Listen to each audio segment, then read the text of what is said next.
On y va. Donc nous accueillons Monsieur Pierre Laroutourou, qui est, je dirais, connu, et notamment pour toute... donc vous êtes économiste, vous êtes aussi conseiller régional en Île-de-France, vous êtes coprésident du mouvement Nouvelle Donne, vous êtes accompagné donc de 2 collaborateurs, 2 coéquipiers, Adrien Tussaud et Simon Denis. Comme nous le savons, Monsieur Laroutourou, vous êtes donc de longue date un fervent partisan de la réduction du temps de travail. Vous avez commis plusieurs publications depuis de nombreuses années. Vous prenez la semaine de 4 jours notamment. Et parmi les propositions du mouvement Nouvelle Donne figure celle de négocier un nouveau partage du temps de travail. Il nous est donc apparu comme naturel de vous auditionner pour que vous nous exposiez vos positions à l'heure où de nombreux économistes, eux, se prononcent plutôt en faveur d'une augmentation de la durée du travail. Cette audition a également vocation à dresser un bilan donc, des 35 heures, donc de la réduction de l'application de la réduction de temps de travail donc, en France depuis une quinzaine d'années. Nous avons reçu ce matin d'ailleurs à cet effet le Premier ministre Lionel Jospin, afin donc d'évaluer l'impact sur la société, impact sociétal, social, économique, mais aussi l'impact sur les finances publiques et le droit du travail en France. Avant de vous entendre, Monsieur Laroutourou, je dois vous informer des droits et des obligations qui reviennent dans le cadre formel de votre audition, tel qu'il est défini par la loi, puisque nos travaux s'inscrivent dans les règles des commissions d'enquête. Au terme de l'article 6 de l'ordonnance du 17 novembre 1958 relative au fonctionnement des assemblées parlementaires, la commission d'enquête pourra citer dans son rapport tout ou partie du compte-rendu de votre témoignage. Ce compte-rendu vous sera préalablement communiqué. Les observations que vous pourriez faire seront soumises à la commission. Par ailleurs, en vertu du même article 6 de l'ordonnance du 17 novembre 1958, les personnes auditionnées sont tenues de déposer sous serment, sans toutefois enfreindre le secret professionnel. Ces personnes doivent prêter serment de dire la vérité, toute la vérité et rien que la vérité. Je vous invite chacun donc à votre tour à lever la main droite et à dire « Je le jure ». Monsieur Pierre Laroutourou. Je le jure. Monsieur Adrien Tussaud. Je le jure. Monsieur Simon Denis. Je le jure. Je vous remercie. Je rappelle également donc la commission donc qui va procéder à votre audition. Donc cette commission fait l'objet d'un enregistrement et d'une retransmission télévisée. Je suis accompagné de Madame Barbara Romagnan, rapporteure de la commission. Donc jusqu'à 12h30, Monsieur Laroutourou, pour une présentation sous forme de diaporama. Et ensuite, nous pourrons engager le cercle des questions et des échanges avec vous. Monsieur Laroutourou, merci encore de participer donc, et d'avoir répondu positivement à notre invitation. Je vous donne la parole. Merci, Monsieur le Président. Merci à chacune et chacun des députés qui sont là. Je suis ému d'être reçu à l'Assemblée nationale et de devoir jurer de dire la vérité, ce qui en matière économique n'est pas très facile. Je ne sais pas qui peut dire qu'il a la vérité. Juste un petit souvenir, je me souviens d'un débat en 2005 où ils expliquaient qu'on allait vers une crise financière majeure. J'étais en débat avec Dominique Strauss-Kahn et Dominique Strauss-Kahn expliquait que je m'inquiétais pour rien, qu'il n'y avait aucun risque de crise aux États-Unis. Donc je ne sais pas si vous aviez été dans la salle, qui c'est qui aurait prétendu avoir la vérité. Lui était ministre, moi j'étais un jeune con, mais finalement, il y avait quand même un risque de crise financière. Donc je ne suis pas sûr d'avoir toute la vérité, mais je vais vous dire ce que je comprends de cette question. Je vous remercie vraiment de relancer le débat sur le temps de travail. Peut-être qu'on n'a pas les mêmes objectifs, mais c'est une question que je crois fondamentale si on veut sortir de la crise. Et pour tout vous dire, ça me rajeunit. La première fois que je suis venu à l'Assemblée, il y a 21 ans, j'ai été invité par un de vos collègues de l'UDF, Gilles de Robien, parce qu'un grand patron de l'époque, Antoine Riboud, le fondateur de Danone, avait fait la une des journaux en disant « Il faut passer à 4 jours sans étape intermédiaire ». Et Gilles de Robien, qui était pourtant un homme totalement hostile à la RTT, quand il avait gagné la mairie d'Amiens, il avait obligé les salariés à passer de 35 heures à 40 heures. Il avait envoyé les CRS contre ses salariés pour les obliger à travailler plus. Mais Gilles de Robien avait accepté pendant 3 mois qu'on débat de cette question en disant que il voyait que son fils était au chômage, il voyait les gains de productivité, il voyait un patron d'industrie comme Antoine Riboud disait il faut passer à 4 jours sans étape intermédiaire. Et il m'avait fait rencontrer d'autres responsables de l'UDF, dont un certain Raymond Barre, qui nous avait bien aidé pour faire la loi de Robien, qui a permis d'expérimenter la question du temps de travail. Donc je crois que c'est un débat fondamental que vous relancez. Et merci de recevoir Nouvelle Donne, parce qu'on a sans doute des positions un peu différentes du discours officiel de l'UDI ou de l'UMP, ou même du discours officiel du PS. À l'époque où les 35 heures étaient débattues, j'avais fait un livre qui s'appelait 35 heures, le double piège. Et avec Michel Rocard, on était les seuls à gauche à dire oui, il faut réduire le temps de travail, mais avec une autre méthode et un autre contenu. Mais dans le brouhaha, dans le combat entre le gouvernement Jospin et le MEDEF, c'était difficile de faire entendre une troisième voix. Donc merci beaucoup de nous donner ce temps sereinement. Alors, je suis là depuis 35 minutes et je suis d'accord à peu près avec tout ce que vous avez dit, Monsieur le Président, et tout ce qu'ont dit les amis du Centre des jeunes dirigeants. Juste, il y a un silence qui m'a troublé, c'est qu'à aucun moment on a parlé des chômeurs et des précaires. Donc, vous avez dit que vous aviez rencontré 2 entreprises qui étaient d'un état d'esprit serein. Je suis très heureux s'il y a des chefs d'entreprise et des salariés sereins, et c'est très juste. Mais comme l'a dit Barbara Romagnan, qui est à vos côtés, elle a dit à un moment, oui, mais les salariés ont parfois la trouille d'être dans le prochain plan social. Elle n'a pas dit aussi de façon populaire, mais il y a quand même 5 millions de chômeurs. Il y a quand même 9 millions de pauvres. Donc je crois que la question du temps de travail, le rôle des députés, je ne vous apprends pas votre métier, c'est de tenir les 2 parties de l'équilibre. Oui, il faut simplifier la vie des chefs d'entreprise. Oui, ils en ont marre de la complexité. Leur boulot n'est pas de remplir 40 pages d'argumentaire quand ils ont besoin de se passer un seuil. Mais donc oui, il faut tout faire pour simplifier. Je pense que le Code du travail a doublé de volume depuis 20 ans. Ce n'est pas pour ça que les salariés se sentent mieux protégés. Donc à coup sûr, il faut séréniser, stabiliser les normes, les simplifier. Mais d'un pays où il y a 5 millions de chômeurs qui font 0 heure par semaine, d'un pays où il y a 9 millions de pauvres, on ne peut pas se contenter uniquement de voir la question du temps de travail à travers le prisme des entreprises, même si on ne doit jamais l'oublier. Donc c'est pour ça que, si vous le permettez, je vais en une minute rappeler la gravité de la situation. Vous la connaissez comme moi, vous êtes sur le terrain et vous êtes citoyen. 1 200 000 chômeurs de plus, j'ai juste fait une copie d'écran, 1 200 000 chômeurs de plus depuis 5 ans. Voilà. Et encore, ça, ce n'est que la partie visible de l'iceberg, parce que quand on nous dit, par exemple, qu'en un mois, il y a eu 18 000 chômeurs de plus, c'est seulement l'augmentation du stock, entre guillemets, le mot est horrible, de chômeurs. Mais il y a chaque mois, plus de 500 000 hommes et femmes qui arrivent à Pôle emploi. Je vous dis, il y a 20 ans, quand Eurobien m'invitait ici, on n'aurait jamais imaginé une telle hémorragie. C'est une foule immense qui arrive à Pôle emploi tous les mois, 500 000 personnes. Et pourquoi est-ce que le stock, avec des guillemets, de chômeurs augmente seulement avec des guillemets de 18 000? C'est que sur la même période, il y en a 490 000 qui ont quitté les fichiers de Pôle emploi. Mais le ministère du Travail dit un peu moins de la moitié d'entre eux, 49%, ont retrouvé un boulot. Donc ça veut dire que tous les mois, il y a 250 000 personnes qui quittent Pôle emploi sans avoir retrouvé de boulot. Voilà. Alors il y en a qui vont en stage, c'est très bien. Il y en a qui ont un problème administratif, pendant 2 mois, ils vont galérer avant de se réinscrire. Et puis il y en a 80 000, 100 000 qui tombent un cran plus bas dans la pauvreté. Voilà. Donc la sérénité dont vous parlez, je ne vous mets pas du tout en cause. Heureusement, il y a des entreprises sereines qui vont bien, où le climat est très bon, on ne va pas faire du Zola. Mais en gros, on est sur un rythme dans notre pays, droite et gauche confondues. La courbe doit nous rendre tous modestes. On ne fait pas une grosse différence entre les années Hollande et les années Sarkozy.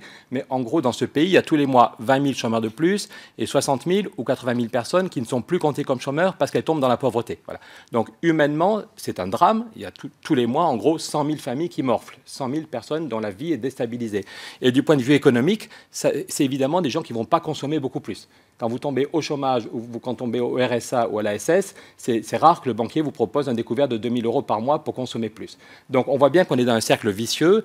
À ce niveau de chômage et de précarité, ça bloque la consommation et ça bloque aussi, on reproche parfois aux patrons de PME de n'embaucher que des CDD, mais quelle est la PME qui sait quel est le chiffre d'affaires qu'elle aura dans 6 mois ou dans 1 an? On est dans un cercle vicieux, c'est difficile d'embaucher des CDI quand vous ne savez pas si votre entreprise est encore là dans 6 mois ou dans 1 an.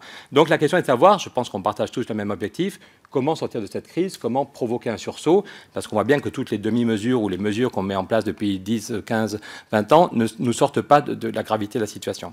Dernier point, je ne sais pas, mais on dit souvent, on idéalise souvent les autres pays. Moi, ça me fatigue. L'Allemagne, hier, tous les journaux expliquaient que l'Allemagne retombait en récession, mais il y a 6 mois, on nous expliquait que l'Allemagne était le pays à suivre. En 2003, on nous expliquait que l'Allemagne était l'homme mort de l'Europe, et puis en 2008, il était en récession. Ce serait bien qu'on ait qu'une commission d'enquête sur qu'est-ce qui marche vraiment et qu'est-ce qui ne marche pas en Allemagne, qu'est-ce qui marche vraiment au Danemark, et qu'est-ce qui... Voilà, c'est un peu fatigant. En tout cas, en Allemagne, il y a des choses très bien dans la formation des salariés, dans le financement des PME, dans les capacités industrielles d'exportation, mais il y a tellement de petits boulots, et on en revient à la question du temps de travail qui est le sujet de votre commission, il y a tellement de petits boulots en Allemagne que sans compter les chômeurs, sans compter tous ceux qui sont à 0 heure par semaine, la durée réelle moyenne est tombée à 30 heures par semaine. C'était des chiffres que vous n'avez pas parce que le BIT a obligé l'Allemagne à tenir compte des emplois entre 0 et 10 heures par semaine, alors que jusque-là, les séries longues données par le ministère du Travail à Berlin ne tenaient pas compte des petits boulots entre 0 et 10 heures. Et donc le BIT a dit, attendez, si vous êtes en situation de plein emploi, c'est aussi parce qu'il y a beaucoup de gens qui ne sont pas au chômage, mais qui ont un boulot à 8 heures par semaine, donc vous devez les intégrer. Mais donc, encore une fois, il ne s'agit pas de dire que rien ne va bien en Allemagne, on devrait s'inspirer de plein de choses, mais et un tel niveau de petits boulots, et c'est aussi d'ailleurs pour ça que la consommation est limite en Allemagne et que l'Allemagne risque de retomber en déflation un peu en même temps que nous. Derrière ces chiffres, on sait tous que c'est, je ne vais pas être long, des vies qui sont bousillées. L'autre jour, en amenant un de mes fistons à l'école, on a dû appeler les pompiers. Voilà, derrière les chiffres de la précarité, cet homme, à force de boire un coup en trop tous les soirs pour se remonter le moral, était bien abîmé. Et je ne sais pas comment c'est dans votre circonscription, mais moi, j'habite à Paris et je suis écœuré de voir le nombre de gens, hommes et femmes, qui attendent des poubelles dans le quartier de la Bastille, qui tous les soirs attendent des poubelles pour trouver de la nourriture. Donc je crois que si on veut être sérieux au-delà de nos appartenances politiques, on est dans une crise historique. Depuis 2008, tout le monde l'a dit. Est-ce qu'on est capable de parler du temps de travail et d'autres leviers? Je pense qu'aucun de nous ne pense qu'il n'y a que le temps de travail pour sortir du chômage, mais en tenant compte de la gravité de la crise sociale, de la crise politique qu'elle entraîne. Et donc c'est pour ça que je pense qu'il faut tous essayer de dire la vérité, qu'on ait prêté serment ou pas, et de se revoir sans doute, ça suffira peut-être pas de travailler ensemble pendant 1 heure. Donc ce qui nous met en mouvement, c'est qu'on refuse cette injustice, ce qui nous pousse à avancer, c'est qu'on est tous, on a envie d'une société où chacun peut se vivre heureux. J'ai mis la photo d'un de mes fistons, mais le droit au bonheur, il n'est peut-être pas dans la Constitution, mais il est fondamental. Si on fait de la politique, c'est qu'on pense que chacun de nous n'a qu'une vie et a le droit de vivre pleinement. On ne peut pas juste se contenter de faire le minimum pour que chacun ait un boulot, même si c'est fondamental. Je reviens à l'économie. Pourquoi la question du temps de travail est fondamentale? C'est parce que le discours sur « vous inquiétez pas, la croissance revient, c'est pas la peine d'inventer un nouveau modèle », nous n'y croyons plus. Nouvelle Donne se bat pour dire il faut avoir un discours de vérité. Voilà l'évolution de la croissance depuis 1960 en France. L'UMP comme le PS ou l'UDI, je les mets pas, je sais qu'il y a des différences entre ces trois partis, mais tous nous disent la croissance va bientôt revenir, on met quelques rustines et la croissance revient. Voilà l'évolution de la croissance depuis 50 ans. Et c'est un cercle vicieux. Plus il y a je répète, quand tous les mois il y a 20 000 chômeurs en plus et 80 000 personnes qui tombent dans la pauvreté, on voit mal comment ces gens consommeraient beaucoup. Donc c'est un cercle vicieux. La croissance. Et l'an dernier, la croissance en Allemagne était de 0,0, hors de démographie, 0,0, et on nous dit un fort ralentissement en Allemagne. Donc le PIB en Allemagne, 0,0 l'an dernier, et maintenant un fort ralentissement. Donc je crois qu'il faut qu'on fasse notre deuil et qu'on invente un modèle de prospérité et de plein emploi sans croissance ou avec une croissance faible. Il ne s'agit pas d'accepter la récession, il ne s'agit pas de continuer l'austérité, mais compter sur la croissance ne nous paraît pas sérieux. Quand j'étais à Sciences Po il y a 25 ans, on nous expliquait que le Japon allait dominer l'économie mondiale. Voilà. On ne pouvait pas avoir la moyenne en économie si on ne mettait pas une demi-page sur le fait que le Japon allait dominer l'économie mondiale. C'était une bulle, et depuis que la bulle a éclaté, le Japon n'a que 0,7% de croissance depuis 20 ans. Le 0,7. Alors qu'ils ont tout fait pour relancer la croissance. C'est le pays qui a fait les plans de relance les plus colossaux, un déficit de plus de 6% du PIB en moyenne depuis 20 ans. Ils arrivent à une dette de 250% du PIB. Le patron de la Banque centrale a démissionné il y a 1 an en disant c'est du délire. On arrive à une dette publique de 250%. Le Japon est le pays qui a la politique industrielle la plus ambitieuse, et ça c'est très bien. C'est le pays qui dépose le plus de brevets de la triade, le pays qui met le plus d'argent sur la recherche, où l'interface entre les PME et la recherche est la plus réussie. Ça c'est génial. C'est le pays qui a la politique monétaire la plus agressive. Le Japon a mis ses taux d'intérêt à 0 pour favoriser l'investissement. Les entreprises peuvent investir gratuit, pour faire baisser la monnaie, pour favoriser les exportations. La monnaie japonaise a dévissé de 31% depuis 2 ans. Et malgré ça, donc ils ont tout fait au maximum. Ils ont tout fait au maximum pour relancer la croissance. Et le Japon n'a que 0,7 de croissance depuis 20 ans. Et encore, grâce aux exportations vers l'Europe et les États-Unis qui allaient bien. Voilà. Mais maintenant que l'Europe et les États-Unis consomment moins, même en faisant tout au maximum, le Japon n'a plus de croissance. Donc je crois que ce n'est pas un problème de droite ou de gauche. Il faut vraiment, vu la gravité de la situation, qu'on accepte tous de débattre. C'est le journal Les Échos, ce n'est pas une feuille de chou altère rigolo, qui disait « Ouvrez les yeux sur la croissance zéro ». Plus le discours pseudo-optimiste sur la croissance revient, nous amène à une crise dont on ne sortira pas. Par contre, on verra que Nouvelle Donne propose, en jouant sur le temps de travail, mais aussi sur une vraie politique du logement, une vraie politique d'économie d'énergie, une vraie politique sur le financement des PME, une vraie politique sur la fiscalité. Vous avez soulevé un vrai sujet. On est tous attachés à un haut niveau de protection sociale, mais est-ce que le financement par le travail est le seul? Mais donc il n'y a pas que le temps de travail. Ce qui tue le débat, c'est qu'en France, on cherche la baguette magique. Et il n'y a pas de baguette magique. Mais en jouant sur 15 leviers, nous pensons vraiment qu'on peut créer plus de 2 millions d'emplois, même sans un retour de la croissance. Et si on crée 2 millions d'emplois, en jouant sur le temps de travail, sur la politique du logement, sur le financement des PME, sur l'accompagnement, sur un autre modèle d'agriculture plus riche en emplois, si on crée 2 millions d'emplois, ça veut dire qu'il y a 2 millions de personnes, 2 millions de familles qui vont retrouver un revenu, et ça veut dire sans doute qu'on va relancer l'activité. Ce qui ne veut pas forcément dire, si par ailleurs on diminue notre consommation d'énergie, je ne sais pas quel impact ça aura sur le PIB, mais en tout cas je pense que c'est un drame pour notre pays, je le dis fortement, c'est un drame de croire que c'est un discours optimiste, pseudo-optimiste sur la croissance qui va nous sortir de la crise, c'est suicidaire. Voilà. Surtout que plus personne de sérieux ne croit à un retour de la croissance. Vous avez vu que depuis quelques jours, les marchés financiers paniquent parce qu'en fait, la plupart des économistes pensent qu'on va vers une nouvelle crise financière. Je n'ai pas le temps d'être trop long, mais voyez par exemple la dette totale aux États-Unis. Je pense que même ceux qui ont oublié leurs lunettes voient le problème. La dette totale est bien pire qu'au moment de la crise de 29. Et que le dernier discours de Ben Bernanke, il y a un an, avant de rendre son tablier, Bernanke disait « Je ne sais plus quoi faire ». Même en ayant créé 1000 milliards de dollars en un an pour financer les bons du Trésor, pour permettre le déficit. Voilà. Bernanke dit « Ça ne marche pas ». Bernanke, c'est très intéressant pour votre commission d'enquête. Bernanke dit les chiffres du chômage aux États-Unis donnent une image fausse de la réalité. C'est Bernanke, le patron de la Banque centrale, qui dit l'indicateur de croissance ne veut rien dire, l'indicateur de chômage est faux, le bon indicateur, c'est le taux d'activité. Parce que tous les mois, il y a 300 000 ou 400 000 Américains qui ne sont plus comptés comme chômeurs parce qu'ils tombent dans les chômeurs découragés. Ils n'en peuvent plus, ça ne sert à rien d'aller s'inscrire. Voilà. Et donc Bernanke dit le bon indicateur, c'est le taux d'activité. Et dans le dernier discours de Bernanke, il y a un an, il était tombé à 63,2.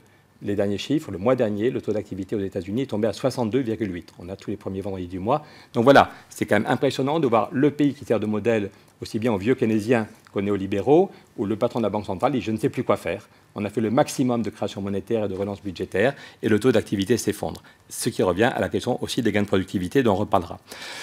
Donc, compter sur la croissance, la plupart des économistes pensent que le meilleur scénario, le plus optimiste, c'est un scénario à la japonaise pour l'Europe. C'est ce que disent beaucoup d'économistes. On aura une année à 1%, une année à 0, une année ça va yoyoter, mais le plus optimiste, et n'importe quand, ça peut péter, aux États-Unis ou en Chine. La Chine, c'est la bulle immobilière la plus grosse, c'est pire qu'en Espagne. Au maximum, en Espagne, la bulle immobilière avait atteint 14% du PIB avant d'éclater. En Chine, on est à 23%. Ce n'est pas pour rien si les marchés financiers sont très inquiets, c'est que tous les indicateurs de Chine là, disent que l'activité est en train de reculer.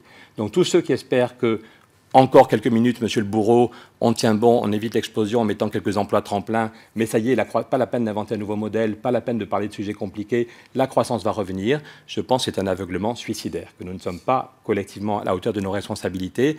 J'ai énervé quelques amis au PS quand j'étais au PS et je disais que c'était étonnant qu'un parti laïque compte autant sur un miracle. On a l'impression que c'est Sainte Rita, la patronne des causes désespérées, qui va faire revenir la croissance. Mais hélas, quand vous regardez les programmes des dernières présidentielles, les prévisions de Nicolas Sarkozy, de François Bayrou ou de François Hollande sur le retour de la croissance, c'était les mêmes à 0,1 près. Vous inquiétez pas, mettez-moi à l'Élysée et la croissance revient. Voilà. Est-ce que c'est sérieux, si on s'intéresse à la vie de nos concitoyens, à la vie de nos enfants, de continuer à croire? Donc la bulle immobilière est en train de péter en Chine dans plusieurs régions, et beaucoup d'économistes disent que la situation vers laquelle on peut aller peut être plus grave qu'en 2008, parce que nos États sont surendettés, que les peuples en ont marre, que la précarité explose, et que tous les outils qu'on avait en 2008 pour stopper la crise seront beaucoup moins efficaces. Donc c'est urgent de renforcer la cohésion de notre pays, de lutter contre le chômage. Si on va vers une crise financière de nouveau, je ne sais pas si c'est dans 3 mois ou dans 2 ans, c'est urgent, et c'est pour ça que vos débats sont importants, de tout faire pour renforcer la cohésion sociale, pour que la prochaine crise ne disloque pas notre société. Je passe, parce que je n'ai pas le temps sur l'explication de la crise, mais c'est quand même un point fondamental. Je me souviens d'une discussion avec Emmanuel Macron le 5 juin 2012. On avait eu 1 heure à l'Élysée avec Macron et avec un conseiller diplomatique. Au bout d'1 heure, il me disait « Pierre, il faut qu'on se revoie, parce que le problème, c'est qu'on n'a pas de doctrine ». J'avais été frappé en même temps par son humilité et par le fait qu'effectivement, on ne sait pas trop où on va. De quelle nature est la crise qu'on vit ? Est-ce que c'est d'abord une crise de l'État-providence ou est-ce que c'est d'abord une crise du capitalisme? Cette courbe est importante, c'est la dette totale aux États-Unis depuis 1950. Donc c'est la dette des familles, la dette des entreprises non financières, la dette des collectivités, la dette de l'État. Et vous voyez que la fin de la courbe, c'est flippant, il faut de plus en plus de dettes pour de moins en moins d'effets. Mais la bonne nouvelle, c'est que jusqu'à l'arrivée de Ronald Reagan, la cassure, c'est vraiment l'arrivée de Ronald Reagan, il n'y avait besoin ni de dette privée ni de dette publique. Donc ça veut dire que le New Deal, ce que Roosevelt avait mis en place, ce qu'on appelait les 30 glorieuses en Europe, ça veut dire qu'il y a eu quand même un moment où les politiques de droite et de gauche, ceux qui avaient connu la Deuxième Guerre mondiale, le CNR, il y avait des gens de droite et de gauche, ils avaient connu la crise de 29, ils avaient connu la barbarie, ils savaient qu'il fallait un équilibre social, qu'il fallait des règles sociales, et ça a permis pendant 30 ans, en Europe comme aux États-Unis, d'avoir une prospérité assez forte. Il ne s'agit pas de l'idéaliser, il y avait déjà des problèmes de gaspillage, d'exploitation, de pollution, mais globalement, quand on voit cette courbe, on voit que la crise de la dette vient de la mise en place des politiques de dérégulation, alors que pendant 30 ans, on avait une prospérité forte, sans crise, donc une grande stabilité, sans avoir besoin ni de dette privée ni de dette publique. Et pourquoi est-ce qu'il y a besoin de plus en plus de dettes? C'est parce qu'on a dérégulé le marché du travail au nom de la liberté, qui est une question fondamentale. Mais il y avait pendant 30 ans des règles, ce que était Ford. Ford disait il faut des règles sociales, sinon tous, comme patrons, on préférait bloquer les salaires. Mais Ford disait si on bloque les salaires, on n'aura pas de clients. Et Ford disait si je suis le seul patron à augmenter les salaires, ça ne peut pas marcher, dans 2 ans je suis planté. Donc Ford, qui n'était pourtant pas un homme de gauche, disait il faut des règles collectives pour assurer le plein emploi et que tout le monde ait un salaire qui progresse chaque année comme la productivité. Ça a marché pendant 30 ans, et puis les libéraux arrivent au pouvoir, Thatcher, Reagan, et disent que toutes ces règles, c'est le début du goulag, et que c'est par la liberté personnelle qu'on va négocier son salaire.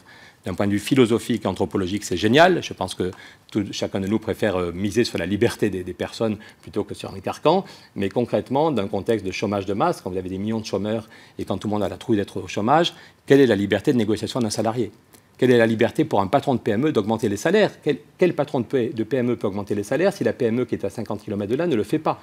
Donc, d'un contexte de concurrence très forte, quand il n'y a plus de régulation sociale, on voit que ce qui va au salaire diminue. La négociation, c'est si tu n'es pas content, tu peux aller voir ailleurs. Si tu n'es pas content, tu peux aller voir ailleurs. Au total, c'est, vous voyez, en 30 ans, ce qui aurait dû aller au salaire, aux caisses de sécu, aux caisses de retraite, à l'État, et qui est parti vers les marchés financiers, c'est 150% du PIB. Je vous offrirai à tous le livre qu'on a fait avec Michel Rocard, parce que certains, où on explique ça, certains ont peur de passer pour de vieux marxistes quand ils disent ça, mais les chiffres de l'OCDE montrent qu'il y a eu 150% du PIB qui aurait dû aller aux salariés, aux caisses de retraite et aux collectivités et aux PME qui sont partis vers les marchés financiers. Voilà.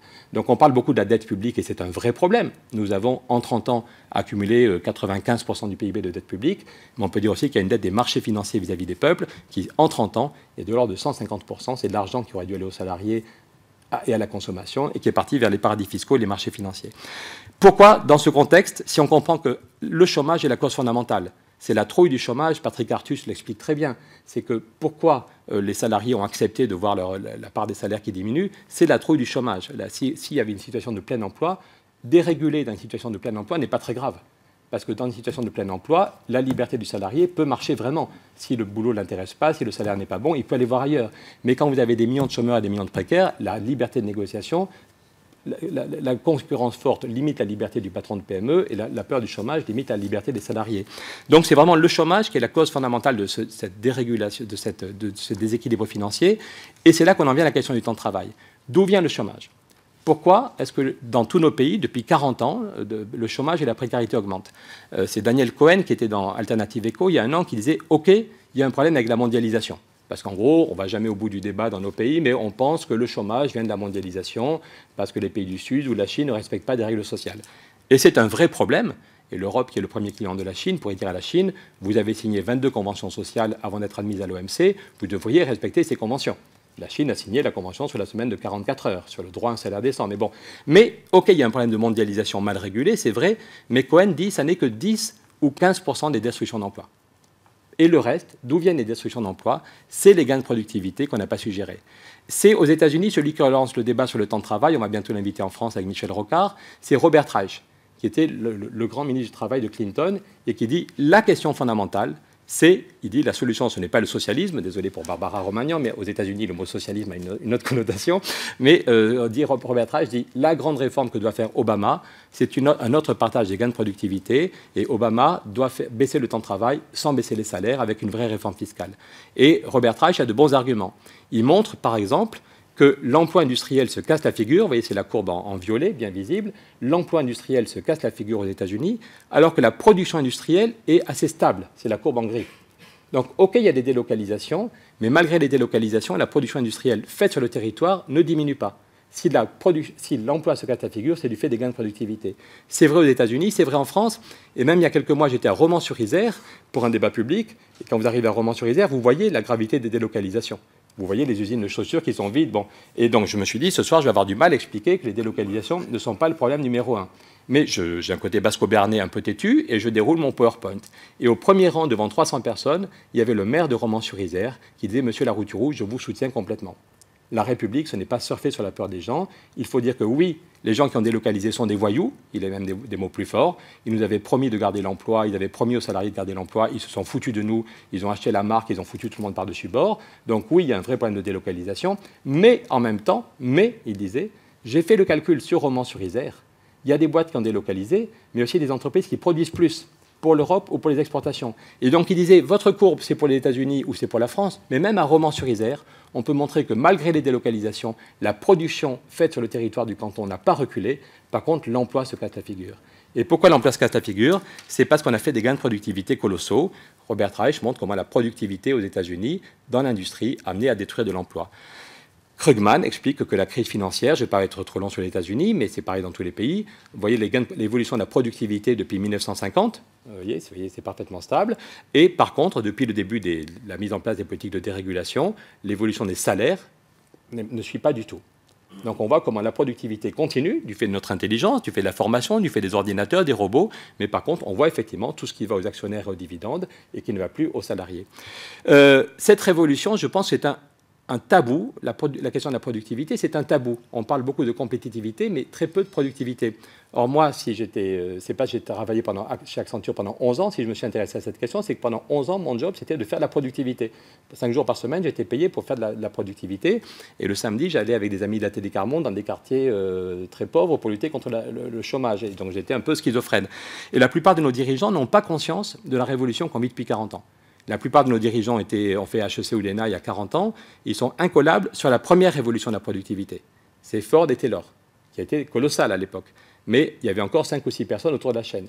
Tandis que la révolution qu'on vit depuis 40 ans, c'est tout autre... Vous pouvez aller dans une usine, il n'y a plus aucun salarié pendant 15 mètres. Et c'est vrai dans tous les secteurs. Avant, pour acheter un billet de train, il fallait aller à la gare, faire la queue, prendre son billet, et puis on revient le lendemain parce qu'on veut changer. Maintenant, on va sur Internet, on clique et c'est bon. Avant, pour faire un déménagement, il fallait 5 mecs bien costauds qui prenaient des cartons sur leur dos et qui se cassaient le dos. Maintenant, il y a une échelle avec un moteur. Il suffit de 2 personnes. Quand j'étais petit, il fallait 4 personnes pour piloter un avion. Maintenant, il y en a 2 et des ordinateurs. Dans tous les secteurs. J'étais l'autre jour, un journaliste de Ouest France me disait qu'au début, je crois que vous êtes breton, un journaliste de Ouest France me disait que quand il a commencé, il dictait son papier à sa secrétaire, la secrétaire le tapait, puis il corrigeait, il fallait retaper, puis il y avait un gars qui mettait des plombs, voilà. Maintenant, il tape sur son ordinateur et via Internet, ça va se mettre en ligne tout de suite. Il y a 4 métiers qui ont sauté. Ils n'ont pas été délocalisés en Chine. C'est le fruit de notre intelligence. Tous les boulots répétitifs ou dangereux ou pas utiles ont été remplacés par des machines. Donc, on a fait des gains de productivité colossaux. Tout le monde a rendu hommage à Steve Jobs quand il est mort. Mais est-ce qu'on est capable, dans notre débat, pour faire évoluer le contrat social, je répète, en même temps de tenir compte de la vie des chefs d'entreprise et des salariés et du fait que ces gains de productivité ont amené un chômage catastrophique. Je reviens à la France, même si les États-Unis montrent qu'il n'y a pas qu'en France que ce débat se pose. Depuis 1970, le gâteau, je ne sais pas si vous le voyez, le PIB réel hors inflation a augmenté de plus 150%. Donc le gâteau, il y a un grand débat si est-ce que les gens qui veulent baisser le temps de travail, c'est qu'ils ont renoncé à faire grossir le gâteau. On s'en fout de ce qu'on a dans la tête. La réalité, c'est que le gâteau, depuis qu'on est en crise, il y a 150% de plus, entre 2,5 fois plus de richesses matérielles, sans compter les richesses non matérielles.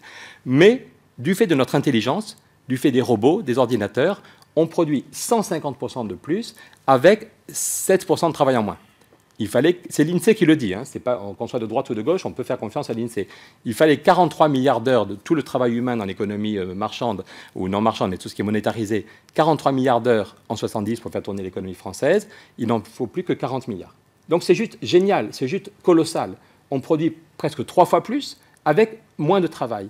Et autre truc génial, grâce au travail des femmes et grâce aux bébés qu'on a fait il y a 25 ans et qui sont devenus adultes, on est de plus en plus nombreux et de plus en plus qualifiés. Donc a priori, ça devrait être des bonnes nouvelles. Si on était dans un pays moins bloqué, on a besoin de moins de travail. Et notre but à tous dans la vie n'est pas de travailler en tant que tel. On veut avoir un boulot intéressant, mais on est content qu'on a du temps pour soi, pour sa vie personnelle. Bon. Donc on a besoin de moins de travail, alors que la population active a augmenté. Oui. Je me souviens quand Raymond Barre me disait, voilà, c'est ça le tableau fondamental à montrer, il faut comprendre, on a besoin de moins de travail et on est 30% de plus. Voilà. Donc, ou bien on continue à avoir un contrat social, et vous l'avez dit, Monsieur le Président, la durée légale est à 35 heures, mais la durée réelle est à plus de 39 heures. L'INSEE nous dit qu'en France, quelqu'un qui est à temps plein est à 39,6 heures. Donc, en fait, le contrat social n'a pas changé depuis 40 ans. On est, en gros, quelqu'un qui travaille à plein pot en France est entre 39 et 40 heures, comme il y a 40 ans. Alors qu'on a fait des gains de productivité colossaux. Et du coup, ces gains de productivité, au lieu de profiter à tout le monde, débouchent sur un chômage de masse qui est humainement une catastrophe, économiquement suicidaire. Donc, la nouvelle donne n'est pas pour le partage du travail. Ce qu'on dit, c'est que le partage actuel est suicidaire pour notre société et pour les personnes qui y vivent. Le partage actuel, c'est des millions de gens qui sont à plein pot à 39,5 heures. C'est l'INSEE qui le dit, chaque année dans l'enquête emploi. Un salarié à temps plein, je ne parle pas des paysans et des artisans, mais un salarié à temps plein est à 39,5 heures. 3 millions de chômeurs qui sont à 0 heure et plein de salariés qui vasouillent complètement. Une autre façon d'aborder cette question, j'étais en débat avec le numéro 3 du MEDEF il y a un an sur Europe 1, Benoît Roger Vasselin, et qu'au bout d'une heure de débat, disait à l'antenne qu'il est d'accord avec Pierre, il finissait par me tutoyer devant les journalistes, en disant que lui abordait le problème autrement, il disait le partage du travail tout au long de la vie est stupide. Avant 25 ans ou 26 ans, personne n'a un vrai boulot, on galère. Entre 30 ans et 50 ans, on vous demande d'être un surhomme ou une surfemme. Il faut réussir votre vie personnelle, votre vie professionnelle, être citoyen, voilà. Et à partir de 50 ans, c'est le numéro 3 du MEDEF qui disait, à partir de 50 ans ou 55 ans, on vous jette comme un vieux mouchard en papier parce que vous êtes trop vieux, tout en disant qu'il faut cotiser plus longtemps pour la retraite. Et donc Benoît Roger Vasselin disait, numéro 3 du MEDEF, disait oui, il faut un nouveau contrat social. Et il disait, alors que pendant tout le début de l'émission, il expliquait que c'était uniquement dans l'entreprise qu'il fallait négocier, à la fin, il disait oui, Pierre a raison.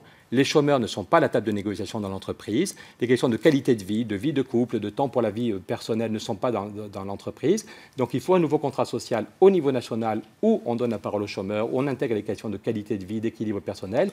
Et après ça, dans chaque entreprise, dans chaque équipe, dans chaque service, on le décline. On prend 1 an, 2 ans, 3 ans pour le mettre en place. Parce que je vous donnerai des exemples d'entreprises qui sont passées à 4 jours, comme Maminova, où il y a 24 organisations différentes.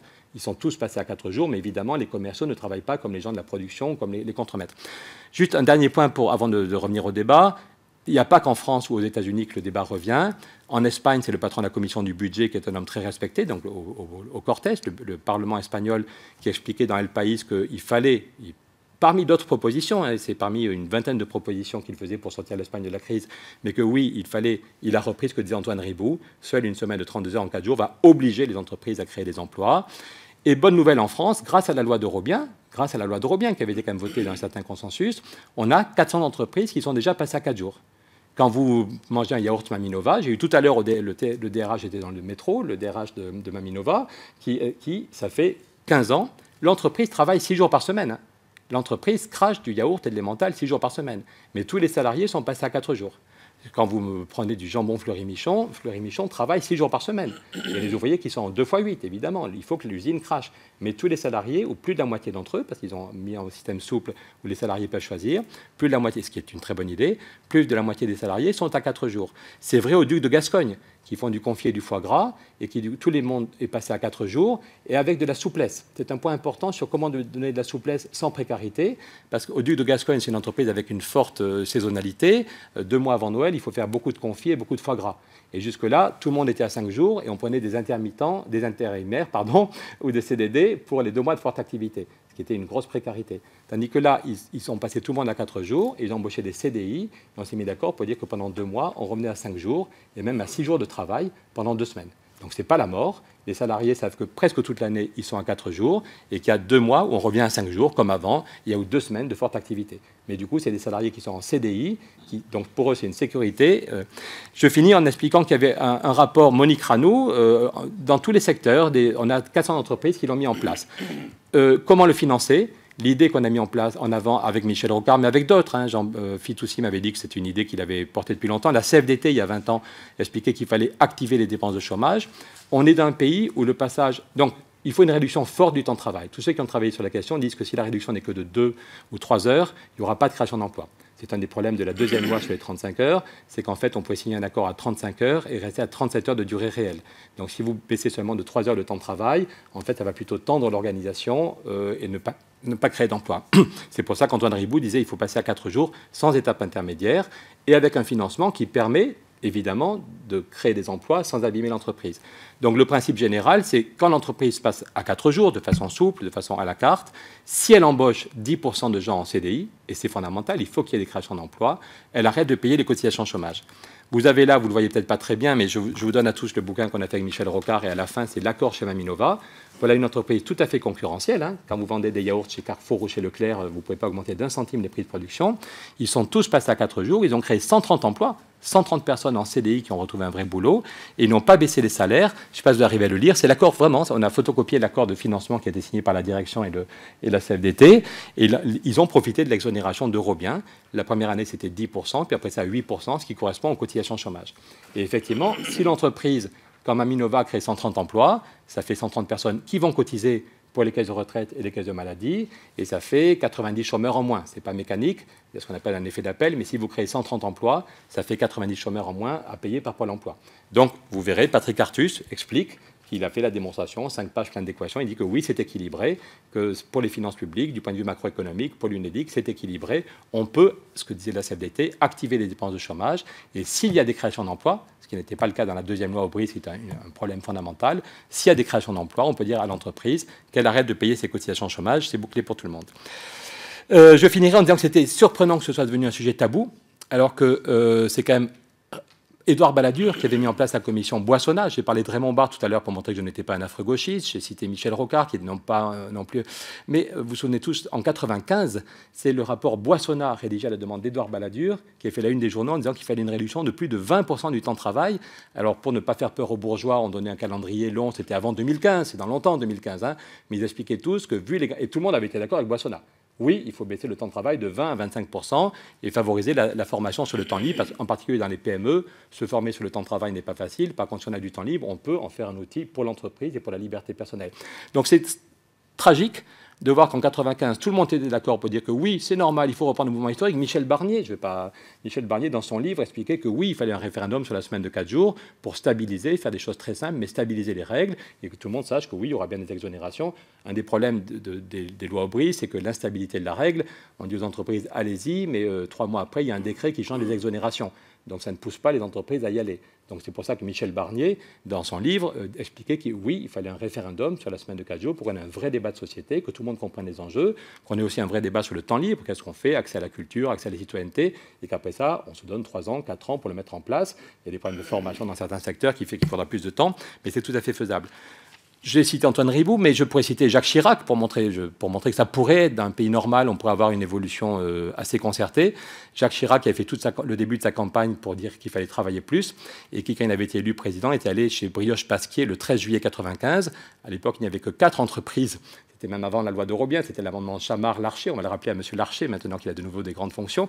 C'est Larcher qui nous avait aidé en 1993 à faire passer un amendement qui avait permis au Brioche Pasquier de passer à la semaine de 4 jours. L'usine travaillait 6 jours par semaine, mais les salariés étaient passés à 4 jours, y compris les 2 patrons, les frères Pasquier.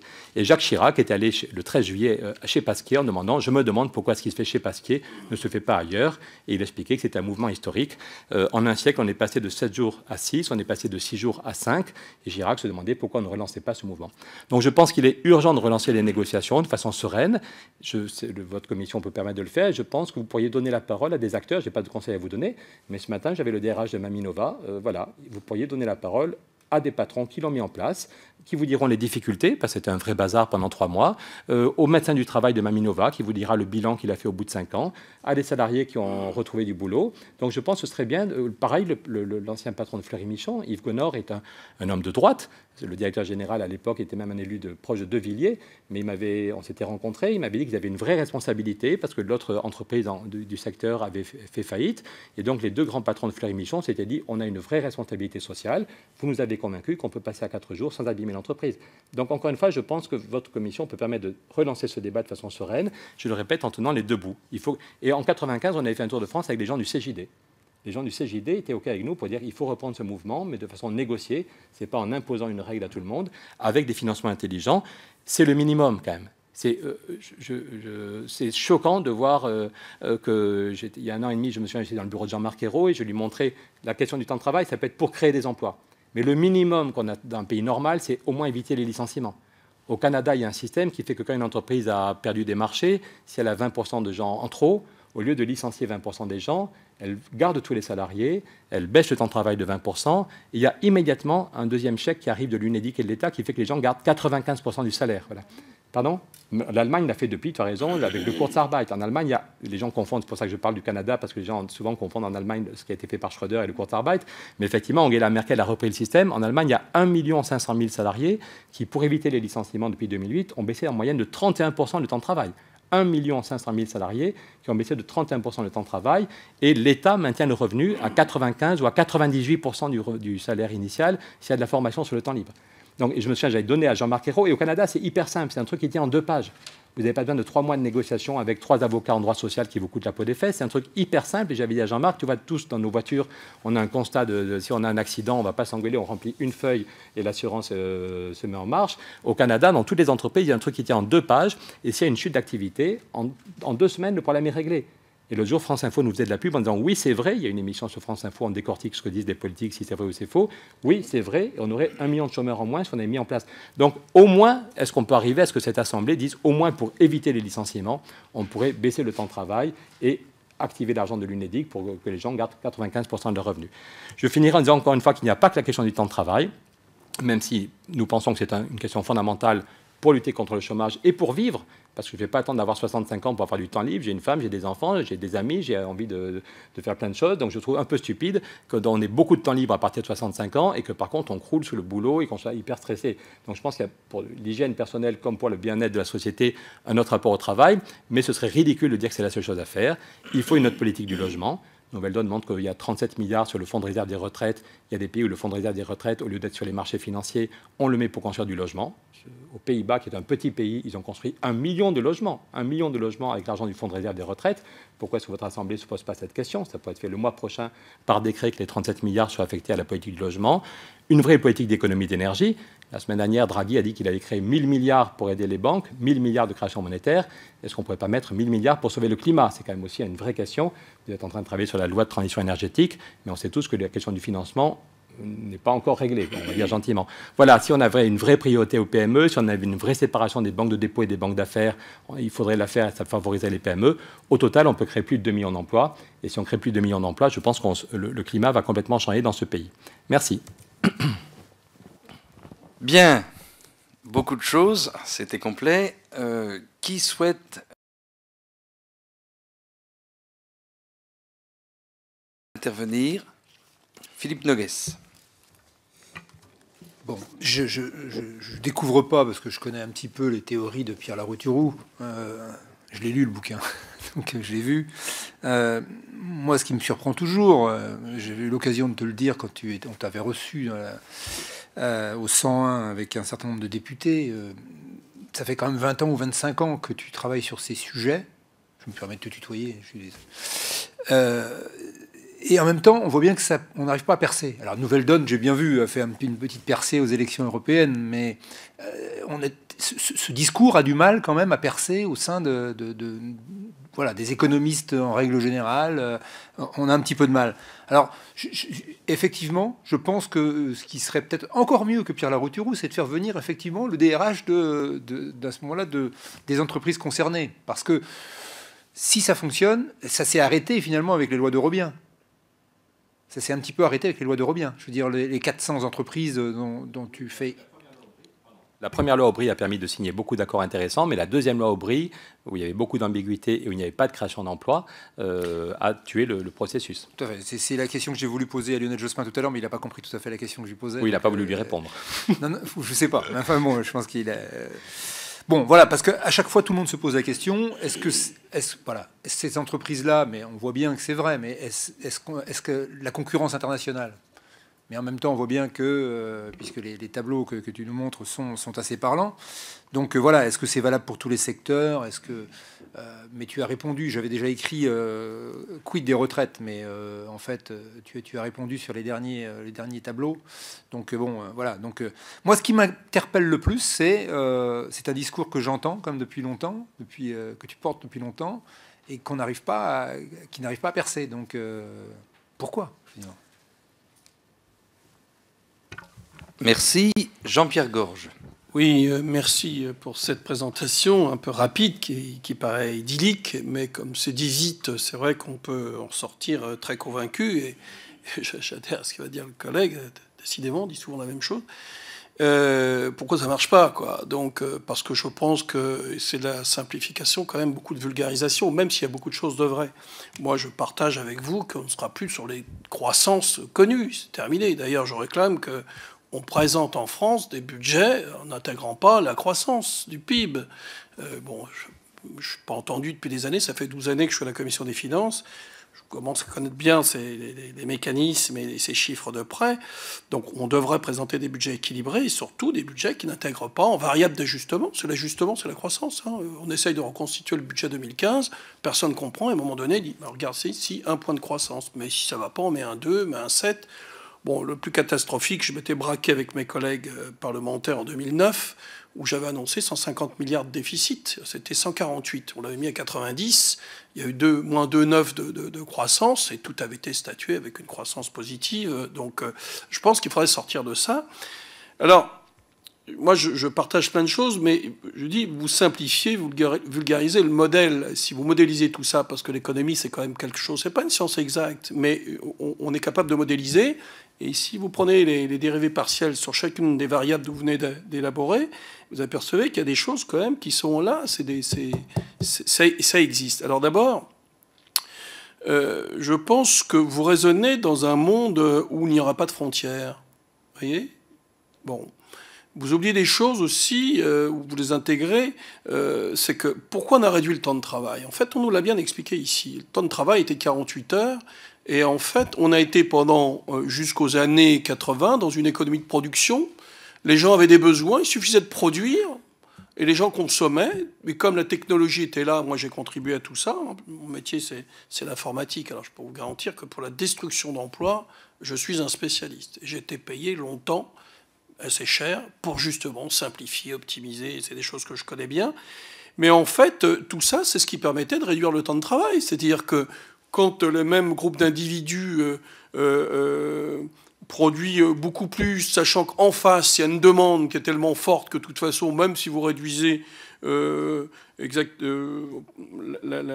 l'action de l'homme, vous serez toujours dans une situation où vous aurez des résultats qui seront partageables. À part qu'au bout d'un moment, les choses s'inversent. D'abord, les solutions technologiques sur certains domaines stationnent peut-être ou continuent. Mais d'un autre côté, eh bien, les gens ne peuvent pas avoir 3 réfrigérateurs, 15 télévisions, même si on fait les baladurettes. On a créé l'obsolescence de tout. On est en train de créer l'obsolescence de tout, des maisons. Les lois, voilà, RT 2012, tout ça, c'est pour créer l'obsolescence des maisons. Donc on se crée une activité de manière artificielle qui arrive aux limites. Et on est dans une économie de marché, de la technologie qui continue peut-être de galoper. Regardez ça. Dedans, il y a plus d'intelligence qu'avait la NASA pour poser un homme sur la Lune. Donc ça modifie tout. Donc il faut en tenir compte, plus que ce que vous dites. Et d'ailleurs, vous l'avez expliqué, il y a un cas, c'est le Japon qui a goûté le premier à tout ça, parce que c'était eux les fervents de tout ça. Mais le problème, quand on regarde votre modèle, il fait abstraction du temps, il fait abstraction des frontières, il fait abstraction des monnaies. Et en fait, le problème du temps de travail, il ne se pose pas. Si en même temps qu'on posait les 35 heures, on avait partagé les revenus du travail, quelles que soient les formes, y compris les patrons, mais on aurait partagé tout ça, eh bien, on aurait pu rester dans une certaine compétition. La monnaie, c'est important. C'est important aussi. Quelqu'un nous a fait une brillante démonstration la dernière fois que la France et l'Allemagne décrochent en 2002 sur le commerce extérieur. L'Allemagne, plus 170 milliards, nous, est à moins 60. Ce n'est pas les histoires de qualité par rapport aux Allemands. Ils ont toujours fabriqué mieux que nous. C'est l'Allemagne, c'est comme ça, ils font mieux. À part qu'en 2002, s'installe l'euro. Et avant, qu'est-ce qu'on faisait pour être compétitif? Pour être compétitif, qu'est-ce qu'on fait? On dévaluait. Vous voyez? Mais à partir de 2002, avec notre principal concurrent, on ne peut plus dévaluer. Vous voyez que l'incidence de la monnaie, l'incidence des frontières, les jeunes qui étaient là tout à l'heure, vous les avez écoutés, c'est pas tant le temps du travail. Vous avez vu? C'est toutes ces contraintes, c'est l'organisation, le mode de vie à la française. L'inspecteur du travail qui vient de dire non, vous ne pourrez pas embaucher ces filles là, qui ont moins de 18 ans, vous n'aurez pas le droit de le faire. Ou alors, attention, il y a un peu trop d'amiante, c'est 800 000 €, bien entendu. C'est tout ça qui pèse au quotidien. Le temps de travail, on s'aperçoit qu'aujourd'hui, on lui met tout sur la tête, mais en fait, c'est notre système qui est mal construit. Donc ça, c'est ce que j'appelle les frontières. Et on est en compétition dans le monde entier. Les Chinois existent, vous verrez demain avec les Indiens ce qui va se passer. Donc, votre modèle idyllique, il est simplificateur, parce qu'on a l'impression, et moi, j'avais bien aimé à l'époque où je voulais faire autre chose, en même temps de mon travail, l'histoire des 4 jours. J'ai travaillé, moi j'étais d'accord pour troquer 40 heures en 4 jours, vous voyez, par rapport aux 35 heures en 5 jours. Moi, voilà, donc je suis prêt à travailler plus pour avoir cette liberté. Je crois à cette partie-là, tout ce volet-là, vous avez raison. Mais d'un autre côté, nous, on a une contrainte de temps. Contrainte de temps, depuis 30 ans, on présente des budgets en déséquilibre. Vous avez vu à la vitesse où ça va. Là, le budget de 2014, enfin, c'est la réalisation de 2014, ça va peut-être être 100 milliards. C'est la dette qui monte. Il nous faut 200 milliards. Là, il faut trouver sur les marchés monétaires 200 milliards pour pouvoir tenir, continuer de fonctionner. 2015, bon, le budget est bricolé, c'est normal. Moi, je ne jette pas la pierre, c'est tellement difficile. Donc, on a maintenant le besoin de solutions immédiates. Donc, vous êtes dans l'idyllique, comme ça, et depuis 20 ans, vous faites rêver les Français. Non, je ne crois pas, pardon. Mais, Si vous me laissez 30 secondes pour répondre... Non, après, la règle, je continue. Va... Non, mais attendez, mais je pense que vous avez oublié beaucoup de variables dans tout ce que vous dites. C'est la notion de temps, le tempo pour faire les choses, les histoires de monnaie, les histoires de frontières, toutes ces choses-là existent, et vous en faites abstraction. Nous sommes dans un monde concurrentiel, et les choses, il faut le faire au bon moment. Et toute cette dimension-là, vous la mettez de côté, ce monde idyllique, parce que si on le pousse aux limites plus loin, eh bien, on revient comme avant, on se déplace avec des carrioles, il y en a un qui prépare les chevaux, il y a du travail pour tout le monde. Non, mais je vous le pousse dans l'autre sens. Dans un sens, ça peut être exagéré de dire les arbres ne poussent pas au ciel. Les arbres ne poussent pas au ciel. Donc ça va s'arrêter. Mais de là à revenir, et d'ailleurs, dans votre discours, il y a un mélange je dirais, derrière, donc, quand je regarde votre parcours politique, vous oscillez entre le Parti socialiste et les Verts. On sent un mélange des deux, c'est-à-dire que vous croyez à cette croissance verte qui serait redistributive d'emplois, mais qui, dans les faits, dans le temps, n'arrive pas à fonctionner. C'est pour ça que depuis 20 ans, vous avez des bonnes idées, mais qui ne peuvent pas s'appliquer sur ce monde de compétition.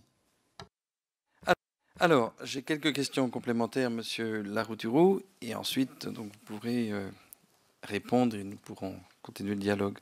Le premier point, c'est que jusqu'à aujourd'hui, jusqu'à ce jour, dans le cadre des réductions du temps de travail, il y a eu une prise en charge ou un allègement de charges sociales qui sont venus compenser, on va dire, les hausses induites du SMIC. Donc tout ça, pêle-mêle, ça coûte les dispositifs Juppé, Balladur, Aubry. Donc dans votre esprit, est-ce qu'une poursuite de la réduction du temps de travail s'assimile aussi à une poursuite de la prise en charge de la compensation donc de certaines charges qui pèsent sur le travail, et notamment qui pèsent sur les salaires? Première question. La deuxième question, est-ce que une poursuite de la réduction du temps de travail, si on passe à 32 heures, enfin bon, est-ce que, comment vous appréhendez la question de la modération salariale? Parce qu'une des conséquences des 35 heures, ça a été 10-12 ans de gel des salaires, avec toutes les problématiques de pouvoir d'achat pour les salariés. Le troisième point, j'ai été assez sensible parce qu'on l'avait évoqué, je crois que c'est avec des représentants de la CFDT. Moi, je crois beaucoup à donner la possibilité de moduler le temps de travail selon l'âge. Vous avez expliqué tout à l'heure, c'est moins difficile avant 25-26 ans et c'est très difficile après 57-58 ans. Je suis dans une région, vous l'avez évoqué tout à l'heure, la Bretagne, où il y a beaucoup d'industries et notamment d'industrie agroalimentaire. Et on imagine bien qu'au-delà de 55, 57 ans, c'est difficile parfois d'être à certains postes qui exigent un effort physique considérable. Est-ce que donc là, vous pensez qu'on peut faire des propositions, moi je suis assez partisan, de moduler, on va dire, en fonction de l'âge, moduler le temps de travail en fonction de l'âge? Un quatrième point, donner la parole aux chômeurs. Alors, nous avions aussi évoqué au cours de débats dans la commission la possibilité, alors certains députés l'avaient imaginé il y a quelques années, c'est-à-dire que moi je pense que dans une société, chacun sa place. Et tout le monde est utile à la bonne marche de la société. Et pour plein de raisons, donc liées aux aléas de la vie, aléas économiques, enfin, pour plein de raisons, il y a en effet, vous l'avez évoqué, plein de personnes qui sont privées d'emploi dans notre pays.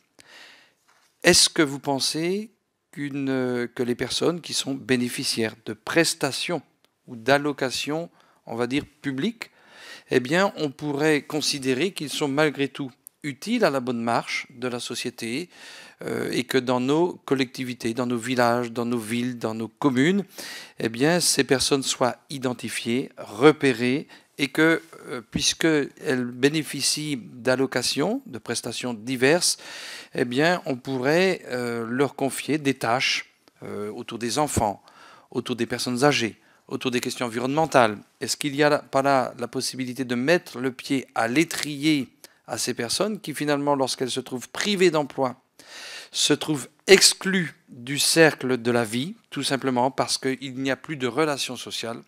C'est le repli sur soi, c'est l'isolement, et ça entraîne ces personnes à de graves difficultés, autant que les difficultés financières, d'ailleurs, qui sont des difficultés morales et psychologiques. Est-ce que là, la société n'a pas à mettre en œuvre des dispositifs? Alors la question, c'est un député, un ancien ministre, Laurent Wauquiez.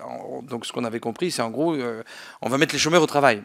Et moi, je prends le phénomène dans le sens inverse.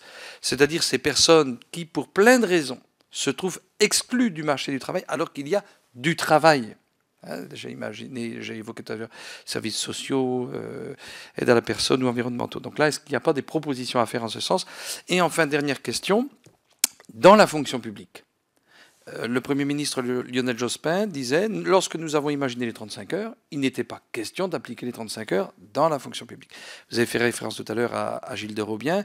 Est-ce que vous pensez aujourd'hui qu'il y a, eh bien, disons les choses comme elles sont, des gains possibles de productivité, de compétitivité, peut-être, disons-le aussi simplement, des marges possibles d'économie pour le budget de l'État quant au fait de revisiter la durée du travail dans la sphère publique? Merci.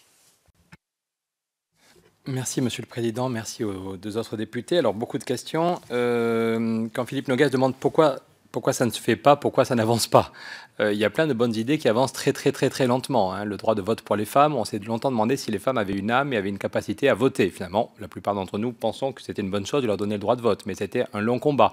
La fin de l'apartheid, la taxe Tobin.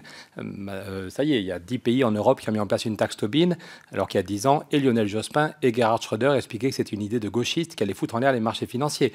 Mais finalement, même Angela Merkel a tapé du poing sur la table, et ça y est, il y a 10 pays qui ont mis en place une taxe Tobin. L'idée de créer un salaire minimum en Allemagne, il y a 3 ans, créer un salaire minimum en Allemagne, c'était une idée de gauchiste. Et là, ça y est, la loi est au Bundestag parce que politiquement, Angela Merkel en a besoin, mais aussi les dirigeants allemands se rendent compte qu'à force de donner des petits boulots, par exemple, les ventes de voitures ont reculé de moins 7% sur le territoire national en 18 mois en Allemagne. Voilà. Donc il y a des choses, il y en a qui se sont battus pendant 20 ans pour l'idée d'un salaire minimum en Allemagne, on les a pris pour des charlots, et maintenant, tout le monde pense qu'ils avaient raison. Donc le fait que ça prenne du temps. Pourquoi ça n'avance pas plus vite? Je pense qu'on manque de temps. La question du temps est fondamentale, et la question de notre rapport aux citoyens. Est-ce qu'on est capable de parler aux citoyens comme à des amis, on parle de fraternité, dans liberté, égalité, fraternité. Est-ce qu'on pense que les citoyens sont des frères à qui on peut parler en intelligence? Et pour dire les choses franchement, est-ce qu'on est capable d'avoir 3 heures? Pierre Mendès France parlait toutes les semaines aux citoyens. Roosevelt parlait toutes les semaines aux citoyens. Mes amis, je vais vous expliquer comment marchent les banques, et voilà la réforme des banques que cette semaine, je vais faire adopter. Mes amis, je vais vous expliquer pourquoi le revenu des paysans a tellement diminué, et voilà la réforme cette semaine. Voilà. Et du coup, les citoyens disaient, putain, il ne nous prend pas pour des couillons, et ça a remis un pays d'aplomb, alors que Roosevelt était plus tout jeune, il était paralysé, il a recréé une dynamique. Et pareil, quand Mendès France parlait, les gens l'écoutaient. Et pour être tout à fait franc, je pense que nos politiques, je ne vous juge pas si vous êtes là, mais je vois qu'il n'y a plus que 2 députés, les 2 autres ont des bonnes excuses, mais c'est quand même troublant la question du cumul des mandats. Vous n'y êtes pour rien, messieurs et mesdames, puisque vous étiez là, mais 4 députés sur 31, ça pose un problème sur le temps que vous avez pour réfléchir. Le cumul des mandats, je me souviens un moment où Olivier Schramek, le DIRCAP de Jospin, disait qu'à cause du cumul des mandats, les ministres n'étaient que 2 jours par semaine à Paris, qui n'avaient plus le temps de réfléchir, et donc ils devenaient les porte-voix des hauts fonctionnaires de leur ministère. Voilà. C'est Olivier Schramek qui disait, les ministres ne sont que 2 jours par semaine à Paris, il faut faire pia à l'Assemblée, il faut déjeuner avec les journalistes. Voilà. Donc, est-ce qu'on a du temps pour réfléchir? Est-ce qu'on a du temps? Là, j'ai parlé très vite. En général, j'ai 1h30 pour expliquer les idées de nouvelles donnes et 3 heures de débat. Et pour être tout à fait franc, je pense que certains politiques, je ne vous mets pas dans l'eau, ont une idée tellement mauvaise des citoyens qui ne prennent plus le temps de leur donner à réfléchir. Et je mets les pieds dans le plat. Brice Hortefeux n'est pas un ami, mais en 93, il m'avait invité à Bercy, où il était le bras droit de Sarkozy, en me disant « Je pense que vous avez raison ». On parlait beaucoup de la semaine de 4 jours. J'avais été un jeune con de 28 ans qui fait la une des journaux, et donc Hortefeux m'avait invité à prendre un petit déjeuner. Vous pouvez le mettre dans le compte-rendu, c'est la première fois que je le dis en public. En me disant « Écoutez, j'ai lu tout ce qui sort sur votre projet, je crois que vous avez raison. Je vois tous les gens qui vous soutiennent en petit comité, donc j'aimerais vous inviter à Clermont-Ferrand. Je suis le bras droit de Nicolas à Paris, mais j'aimerais vous inviter. Est-ce que vous acceptez de venir à Clermont-Ferrand ?» Donc, comme j'avais besoin du feu vert du ministère des Finances pour ce qui allait devenir la loi de Robien, je dis oui à Hortefeux volontiers. J'arrive à Clermont-Ferrand, c'est février 94. Hortefeux me présente devant 300 personnes, les patrons de l'Auvergne, les militants du RPR, en disant « J'ai invité M. Larouturou malgré mon scepticisme profond, mais nous sommes ouverts au débat. » Pendant 1 heure, je développe mes argumentaires, 2 heures de débat. À la fin, c'est « Je crois qu'il faut remercier Pierre pour ses explications. » Bon, le lendemain, il me dit que j'ai convaincu tout le monde et qu'un des plus grands patrons qui était là veut me prendre comme bras droit. Et il me dit « Est-ce que tu acceptes de voir Nicolas ?» Nicolas Sarkozy, oui, j'accepte de le voir. J'en avais besoin parce que je voulais qu'on puisse expérimenter. J'avais besoin du feu vert de Nicolas Sarkozy pour voilà. Donc rendez-vous est pris 1 mois plus tard à Neuilly et Hortefeux me fait rentrer dans le bureau de Sarkozy en disant je lui ai donné tous tes arguments, je lui ai dit que tu avais convaincu tout le monde, vas-y. J'arrive dans le bureau de Sarkozy qui me reçoit très gentiment, qui me laisse dérouler mon argumentaire pendant 10 minutes. Je sors la courbe de la croissance, la productivité. Et au lieu de me poser des questions sur le fond, Sarkozy me dit vous gagnez combien, monsieur Larouturou ?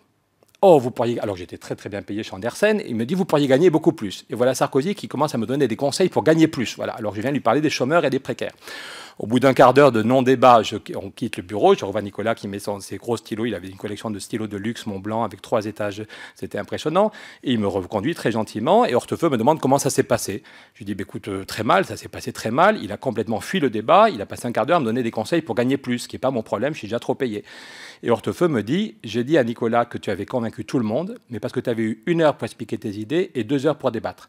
Et Nicolas ne fera jamais 5 minutes de pédagogie. Je l'ai noté en sortant de la mairie de Neuilly, c'est Hortefeux qui me dit « Nicolas ne fera jamais 5 minutes de pédagogie, il dit ce que les gens veulent entendre avec les mots que les gens veulent entendre. » C'est la définition du populisme. Donc la question est de savoir, au bout de 30 ans de crise, je ne juge pas les personnes, mais au bout de 30 ans de crise, il y a toutes les semaines des gens qui meurent. Je rappelle que la mortalité chez les chômeurs est 3 fois plus grave que chez les gens qui ont un boulot. Il y a toutes les semaines des gens qui se flinguent, des paysans. En Bretagne comme en Béarn, il y a des paysans qui se flinguent. Est-ce qu'on est capable d'arrêter les blagues, les concours de coq pour savoir qui va gagner l'élection en 2017 ou 2022 ? Et est-ce qu'on est capable de prendre 3 heures pour réfléchir ensemble ? Quand il y a un match de foot intéressant, on est capable de prendre 3 heures, on invite les copains, on commande 3 pizzas et on est capable de prendre une soirée pour le football. Est-ce que l'avenir de la société n'est pas aussi important qu'un match de foot ? Voilà. Donc, encore une fois, je pense qu'il y a une éthique du débat. On ne peut pas sortir, au bout de 30 ans de crise, il n'y a pas de baguette magique.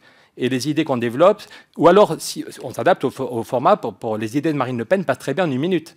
Il y a trop d'immigrés, il faut sortir de l'Europe, ça parle au cerveau reptilien. En 1 minute, ça passe très bien. Mais je crois qu'ici, les Républicains comprennent qu'il n'y a aucune solution qui passe en 1 minute.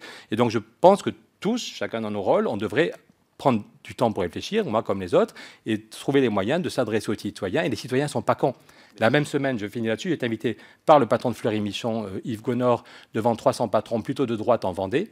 J'ai eu 1h30 pour expliquer mes idées, 1h30 pour expliquer, pour débattre. Et le gars qui m'a raccompagné à la gare me dit « Pierre, est-ce qu'il faut être de gauche pour vous rejoindre ?» J'ai lu votre livre, je vous ai écouté pendant 3 heures. C'est l'ancien patron du Crédit Mutuel de l'Ouest. Il me dit, voilà, il va envie. Et la même semaine, j'étais devant les 150 personnes qui dirigent la FSU. Bernadette m'avait invité. J'ai dit la même chose, j'ai dit les mêmes graphiques. Et j'ai été applaudi de la même façon devant 300 patrons plutôt de grosses PME de Vendée et devant les 150 qui dirigent la FSU. Mais il faut au moins 3 heures. Oui, j'ai été invité par le CJD à Grenoble. Pardon, excusez-moi si je suis trop long, c'est une question de temps aussi. J'étais devant le CJD il y a 4 ans, et quand j'ai commencé à parler du temps de travail, il y en a qui ont gueulé dans la salle, c'est bon, on ne vous a pas invité pour parler de 35 heures, donc je me suis fait couper. Tout mon PowerPoint passait très bien, sauf quand il était plus long, là, je n'ai pas parlé du logement. Et donc, il y en a 3 qui étaient totalement hostiles à la question du temps de travail. J'ai argumenté, j'ai expliqué comment ça marche chez Maminova, y compris les difficultés, et comment les régler, comment ça marche dans une entreprise de 4 salariés, comment ça marche, voilà. Et à la fin, ceux qui étaient les plus hostiles sont venus me voir pendant qu'on prenait un verre en disant pourquoi vous n'êtes pas candidat à la présidentielle, parce qu'on vient de découvrir aujourd'hui que ça marche chez Maminova, chez Fleury-Michon, voilà. Et si vous étiez candidat à la présidentielle, vous pourriez donner la parole sur Europe 1 au patron de Fleury-Michon et de Maminova. Donc cette question est fondamentale. On n'a jamais été aussi intelligent. On est capable dans nos entreprises de passer. Les patrons prennent 2 jours pour un séminaire de stratégie. Mais le niveau du débat en matière sociale est dramatique. Ça fait 20 ans que je raconte la même chose. On n'a pas progressé du tout. Alors qu'en matière technologique, on a tous des iPhones. téléphone. Il y a eu un progrès technologique depuis 20 ans fabuleux, un progrès médical fabuleux. Il y a des leucémies de l'enfant qui étaient toujours mortelles il y a 20 ans et maintenant on gagne le combat contre la leucémie dans 80% des cas. Donc dans plein de domaines, il y a des progrès fabuleux parce que les gens travaillent. Les chercheurs et les médecins qui travaillent contre les leucémies, ils bossent, ils sont à 8 h du matin sur leur... Et quand il y a un colloque de médecins, ils n'ont pas le droit de mentir et ils travaillent vraiment. Voilà. Donc je pense qu'on a une éthique du politique à reconstruire. Est-ce qu'on est capable, au-delà des conflits de partis, de réfléchir et de s'adresser aux citoyens comme des gens qui ont une intelligence et une conscience. Alors le monde sans frontières, ce député est parti, mais je crois que les entreprises que j'ai citées sont totalement concurrentielles. Maminova est passé à la semaine de 4 jours, alors que Yoplait restait à 39 heures. Et vous ne le saviez pas. Peut-être que ce matin, vous ne saviez pas que Maminova, et ça n'a pas augmenté d'1 centime le coût de production. Fleury-Michon est passé à 4 jours, reste une entreprise très très bien cotée, qui est tout à fait rentable. Ils continuent d'innover en matière de marketing. Pour eux, il n'y a aucune opposition entre l'innovation sociale et l'innovation sur les produits. Ils inventent des nouveaux produits pour rendre la vie plus simple. Fleury-Michon veut nourrir les gens et puis rendre la vie plus simple. Donc pour eux, il n'y a aucune opposition entre l'innovation sociale et l'innovation technologique, l'innovation marketing, l'innovation sur la qualité des produits. C'est que dans les combats de coqs parisiens qu'on fait une opposition entre ces deux. Donc je crois que ces entreprises sont tout à fait concurrentielles. L'entreprise de charpente métallique à Bordeaux qui est passée la semaine de 4 jours, elle est tout à fait concurrentielle. L'entreprise de logiciels informatiques à Chambéry, les salariés font un quart d'heure de plus par jour. Ils sont passés à 4 jours, mais il y en a un qui arrive un quart d'heure plus tôt le matin, il y en a qui partent un quart d'heure plus tard. Donc l'ouverture aux clients est une demi-heure de plus. Chaque salarié travaille un jour de moins, mais les clients, pour la hotline, c'est... Et puis pour ceux qui inventent les nouveaux logiciels, c'est plutôt une semaine de vacances toutes les 5 semaines. Ce n'est pas forcément de façon hebdomadaire qu'on met le temps de travail. Là aussi, vous pourriez leur donner la parole. Donc je ne crois pas qu'on raisonne dans un monde sans frontières. Je crois qu'on dit qu'au moment T, l'entreprise qui passe à 4 jours doit rester parfaitement concurrentielle. Et ça améliore même son efficacité. Parce que, par exemple, chez Maminova, ils vous disent qu'ils ont fait rentrer des nouvelles compétences. Avec la même masse salariale, ils ont rajeuni la pyramide des âges. L'absentéisme a diminué. Demandez au DRH de venir, il vous dira le bilan qui est fait en matière d'absentéisme. Et puis, s'il y en a un qui est malade parce qu'il s'est cassé la jambe, il y a un salarié qui a été embauché, on peut lui demander de faire 5 jours pendant 1 mois, pendant que le collègue laisse sa jambe se reposer. Et c'est encore plus vrai dans une PME. Dans une PME de 3 salariés, si on embauche un 4e salarié avec la même masse salariale, c'est l'occasion d'avoir plus de monde. Et s'il y en a un qui est absent ou qui donne sa démission, on est plus sûr.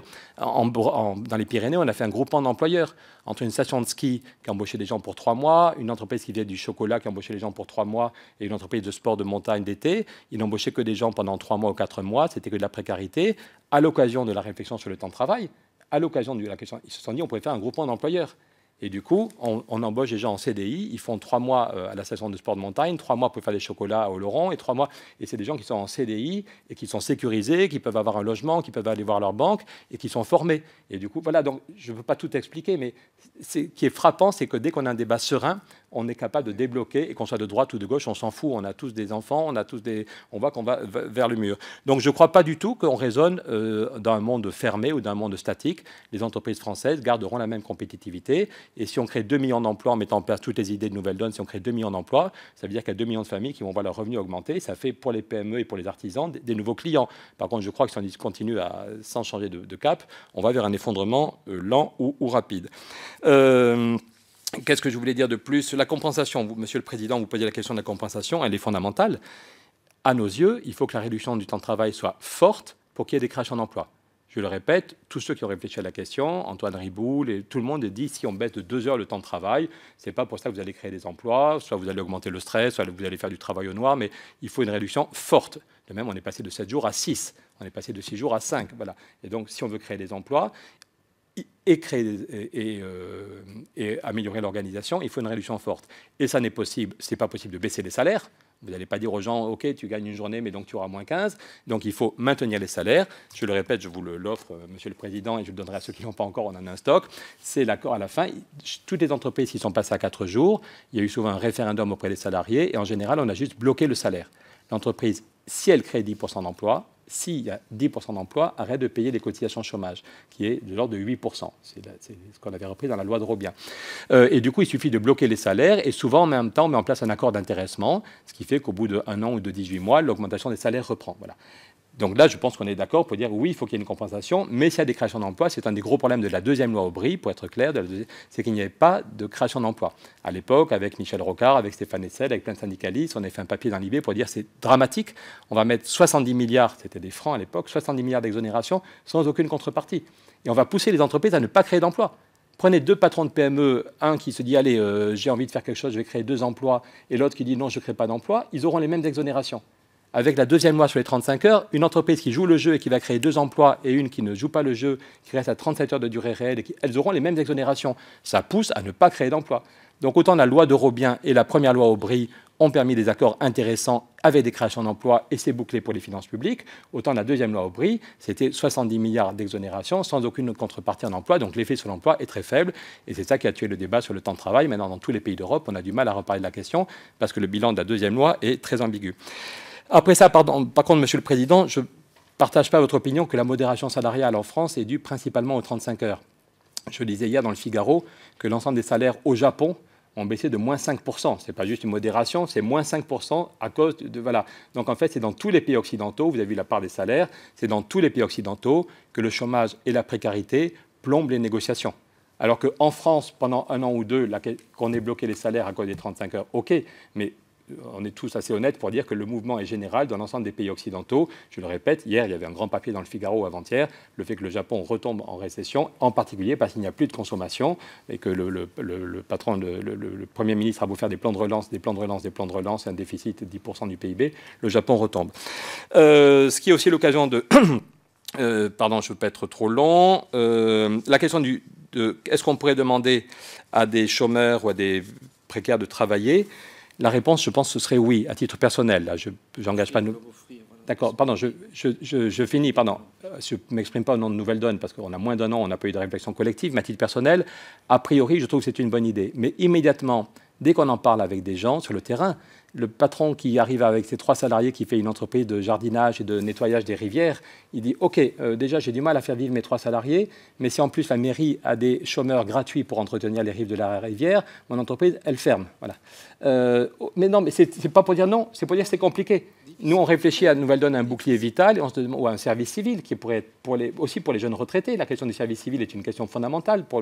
Mais moi, je suis étonné dans mon quartier de voir tous les jeunes adultes qui ont du mal à faire garder leurs enfants et tous les retraités qui se cassent les pieds pour être polis alors qu'ils adorent voir des enfants. Voilà. Donc on pourrait se dire, il faut organiser un truc où les jeunes retraités, en plus ils seraient heureux. La plupart des retraités aiment bien des enfants, ils pourraient donner quelques heures ou 3 jours, voilà, on pourrait l'organiser. Mais immédiatement, les assistantes maternelles se disent, et alors nous, on n'a plus de boulot. Donc ça mérite, je ne dis pas non, mais ça mérite une vraie réflexion d'un moment où il y a 5 millions de chômeurs. Voilà, effectivement, je suis au congrès des maires ruraux dans 2 semaines. Il y a plein de maires ruraux qui ne savent plus comment boucler leur équilibre et qui seraient contents de pouvoir dire aux chômeurs, OK, tu vis, c'est normal, tu as une indemnité, mais tu fais 3 jours par semaine pour nettoyer les rues. Mais du coup, ça veut dire qu'il y a peut-être un salarié de la mairie qui était payé, un cantonnier, qu'on ne doit plus... Voilà, c'est juste, ça mérite une grosse réflexion pour qu'il n'y ait pas un effet d'éviction terrible. Je finis. Alors, comment éviter l'austérité? Si vous me réinvitez la semaine prochaine, je reviens avec grand plaisir, parce que Nouvelle Donne est sans doute le seul parti qui montre comment on peut aller vers l'équilibre des finances publiques sans austérité. On montre que oui, il faut aller vers l'équilibre, mais qu'il y a des marges de manœuvre pour le faire sans austérité. Je ne vais pas vous sortir toutes les cours, mais par exemple, le taux d'impôt sur les bénéfices en Europe est passé en 20 ans de 37% à 25%. Depuis que l'Irlande est rentrée, c'est à quel pays qui va le plus baisser son impôt parce que l'Irlande veut attirer les entreprises. Donc, je répète les chiffres, le taux d'impôt sur les bénéfices était à 37, il est tombé à 25.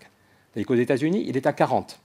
C'est le monde à l'envers, c'est un pays libéral comme les États-Unis, le taux d'impôt sur les bénéfices est à 40 contre 25 en Europe. Pourquoi? Parce que quand Roosevelt est arrivé au pouvoir, les caisses étaient vides. La Floride baissait son impôt, le Texas baissait son impôt, l'Arkansas baissait son impôt, et les entreprises faisaient du tourisme fiscal. Et Roosevelt explique, mes amis, il parle aux citoyens, je vais vous expliquer pourquoi les caisses sont vides et pourquoi cette semaine, je demande au Congrès de faire un impôt fédéral. Et qu'on soit en Floride ou au Texas, on prendra 40%.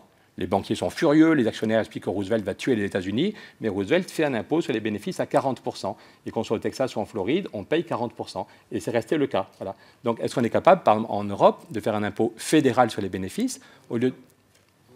Ben aujourd'hui, non, et même Manuel Valls dit qu'on va baisser l'impôt sur les bénéfices. C'est un drame. Alors que je répète, le 5 juin 2012, Emmanuel Macron à l'Élysée, Emmanuel Macron et le conseiller diplomatique du président me disent c'est une très bonne idée. Ça correspond à l'idée que les Allemands ont d'une Europe fédérale. On se donnera 1 an, ça ne va pas se faire en 3 semaines, mais dans 1 an, on pourra avoir un impôt fédéral sur les bénéfices. La France économiserait 21 milliards. Si les politiques européennes, politiques agricoles et le reste étaient financées comme ça, la France économiserait 21 milliards.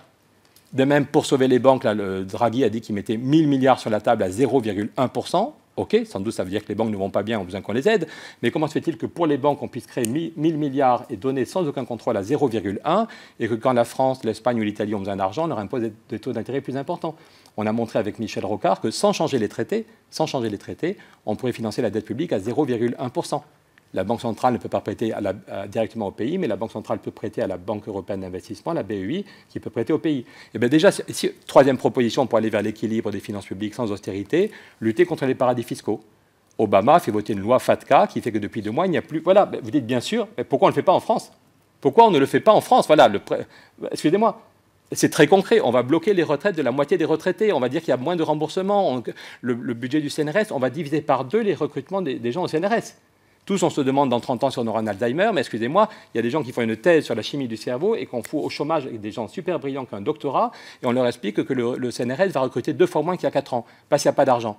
Alors que si on faisait juste comme Obama, ce n'est pas un truc de gauchiste, si on faisait une loi FATCA, on récupère 20 milliards qui ne vont pas vers les paradis fiscaux. Du coup, on peut aller vers l'équilibre des finances publiques sans austérité, sans bloquer les retraites et sans diviser par 2 les recrutements au CNRS. Donc, vous voyez, ce qui me gêne, Monsieur le Président, c'est que vous me dites, bien sûr, quand Emmanuel Macron, en juin 2012, me dit « Bien sûr, j'en parle demain au président, on se revoit dimanche ». Quand je dis qu'on peut mettre 37 milliards du fonds de réserve des retraites sur le logement, Macron me dit « Ton idée est excellente, fais-moi une note ». Et j'éclate de rire en disant « Je vais te faire une note », mais Bertrand Delanoë, il y a 10 ans, me dit « Ton idée est excellente sur le logement ». Ben voilà, ça énerve. Je répète, un pays comme les Pays-Bas, un petit pays, on crée 1 million de logements avec l'argent du fonds de réserve. Et c'est rentable parce que tous les mois, il y a 1 million de gens qui envoient leur chèque de loyer. Tandis qu'en France, c'est BNP Paribas et Barclays qui gèrent le fonds de réserve. Et il est en train de perdre puisque les marchés financiers se cassent la figure. Donc je ne dis pas que tout est faisable. Il y a des choses qui prendront 3 ans à négocier au niveau européen. Comment la Chine ne respecte aucune règle sociale. Il faudra peut-être 3 ans ou 4 ans pour que l'Europe, qui est le premier client de la Chine, oblige la Chine en disant sinon on taxera vos produits, on mettra en place des montants compensatoires. Donc je ne suis pas naïf ou pas trop, il y a des choses qui seront compliquées. Les questions d'éducation, les questions de logement, on ne change pas une ville en 3 semaines. Mais par exemple, éviter les licenciements, le système qui marche au Canada et en Allemagne, éviter les licenciements, ça peut être fait en 2 mois. On se met d'accord avec les partenaires sociaux et pour l'instant, on met quelqu'un dans chaque département qui va voir les PME pour leur dire que c'est comme ça, au lieu de licencier. Il y a des choses, le fonds de réserve des retraites, Manuel Valls peut faire un décret demain. Demain, il peut faire un décret pour dire que les 37 milliards ne sont plus confiés à BNP et à Barclays, mais vont sur le logement. Et on verra en Bretagne, à Toulouse et à Grenoble, les besoins ne sont pas les mêmes. Qu'est-ce qu'il faut faire? Donc voilà, je crois que c'est ça qui énerve les citoyens. C'est ça aussi. Tous, on a dit qu'on était dans une crise démocratique majeure, mais le fait que les politiques disent bien sûr, voilà, vous découvrez cette idée, tout le monde dit bien sûr. Et qu'on ne... Non, mais je ne veux pas vous engager, mais il y a des choses qu'on devrait faire, et même sans rêver d'un consensus, il y a des sujets sur lesquels on peut... Sur la question du logement, sur la question de lutter contre la précarité, on pourrait construire un consensus assez fort. Le RMI a été voté par beaucoup de gens et c'est choquant que ce ne soit pas fait. En dernier point, en termes de méthode, peut-être que votre commission pourrait faire des propositions en termes de méthode. Je ne pense pas qu'on puisse reparler du temps de travail comme un sujet isolé. À mes yeux, c'est dans un contrat social global. Et le pays qui a réussi, c'est par exemple les accords de Wassenaar. Les Pays-Bas avaient en même temps un déficit commercial catastrophique. Ils avaient un énorme problème de compétitivité. Et ils avaient un énorme problème de chômage et de précarité. Et ils se sont dit, aucun de nous n'a toutes les solutions, ni le gouvernement, ni l'opposition, ni le MEDEF, ni les syndicats, mais on va prendre 3 mois pour tout mettre sur la table. On va prendre 3 mois. Et toutes les semaines, on se retrouve pendant 3 jours. Le lundi, le mardi, le mercredi. Le MEDEF envoie du monde, le CJD envoie du monde, la CFDT, les députés sont là. Voilà. Et on n'est pas là pour s'engueuler devant des caméras, on est là pendant 3 semaines pour faire un diagnostic, puis des solutions. Et à la fin, il y a un deal, il y a 15 propositions. OK, je peux simplifier le licenciement, mais il y a une vraie sécurité pour les chômeurs. OK, je peux simplifier le code du travail, mais si on rééquilibre le marché du travail, les salariés s'y retrouvent. OK, je finance autrement les PME. OK, je parle de la question du financement des retraites sur une assiette plus large. Et au bout de 3 mois, ce n'est pas en 3 heures, ce n'est pas en 3 minutes, au bout de 3 mois, ils ont débouché sur un nouveau contrat social qu'ils ont mis en place, certaines mesures en 2 mois, d'autres en 2 ans, et finalement, ils ont retrouvé l'équilibre de la balance commerciale, ils ont divisé par 3 le nombre de chômeurs et divisé par 4 les petits boulots d'un pays tout à fait ouvert à la mondialisation. Donc, si un pays tout à fait ouvert à la mondialisation peut diviser par 4 les petits boulots, diviser par 3 le chômage et être compétitif après juste 3 mois de réflexion, peut-être qu'au bout de 30 ans de crise, ça mériterait, et peut-être que votre commission, avec des gens de droite et de gauche, peut proposer qu'on arrête les blagues, on arrête les engueulades, on arrête les slogans en 3 minutes et qu'on prenne 3 mois pour élaborer un nouveau contrat social. En tout cas, c'est ce que propose Nouvelle Donne.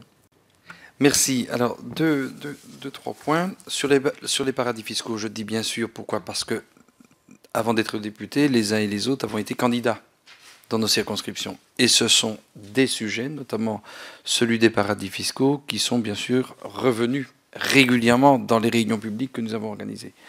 Et modestement, je pense qu'un bon nombre de députés, à travers des questions orales, à travers des questions écrites, moi, bon, pour l'instant, on n'est pas dans l'exécutif national, c'est pour ça que je dis bien sûr, mais on travaille à travers des questions écrites. Enfin, je pense que chacun, dans ses mouvements respectifs, est interpellé par ce sujet, parce que c'est un sujet, il y a un sujet.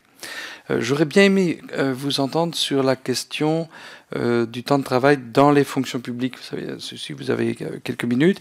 Et rappeler quand même, parce que bon, nous sommes à la fin de cette audition, mais que la création de cette commission d'enquête sur l'impact sociétal, social, économique et financier a été souhaitée, votée à l'unanimité. Parce que la tonalité que nous avons voulu donner à ce travail, eh bien, était d'aborder, comme vous venez de l'expliquer, c'est-à-dire, moi je suis convaincu que nos concitoyens sont prêts à des évolutions sur plein de sujets. Les institutions territoriales, le code du travail, enfin, ils sont prêts à des évolutions. La question du financement des retraites, bon, et encore faut-il que les politiques soient en capacité, comme vous disiez tout à l'heure, mes chers amis, voici les difficultés, voici les enjeux, voilà ensemble où est-ce qu'on pourrait aller, ou vers où nous pourrions nous rendre. Sur l'application du temps de travail dans les fonctions publiques. Alors, on est d'un pays où il y a un contrat social, ce qui veut dire que depuis un siècle, quand on est passé de 7 jours à 6, il a fallu une grande coalition, c'est l'Église et la CGT qui s'étaient mis ensemble pour obtenir le dimanche. Ils n'avaient pas précisé ce qu'il ferait le dimanche matin, ils avaient des objectifs différents pour le dimanche matin, mais face au blocage du patronat de l'époque, qui expliquait que si on donnait le dimanche, les ouvriers allaient se mettre à boire et ne reviendraient jamais. Donc il a fallu une grande coalition pour obtenir le dimanche. Puis voilà. Et donc il y a un contrat social qui fait que vous soyez dans un secteur où il y a des forts gains de productivité, par exemple dans l'automobile, on fait beaucoup de gains de productivité, ou dans un secteur où il n'y a pas beaucoup de gains de productivité, les coiffeurs, je connais bien, vous aussi, Monsieur le Président, on a pris l'habitude depuis un siècle de dire qu'on profite tous en gros du même contrat social. Voilà.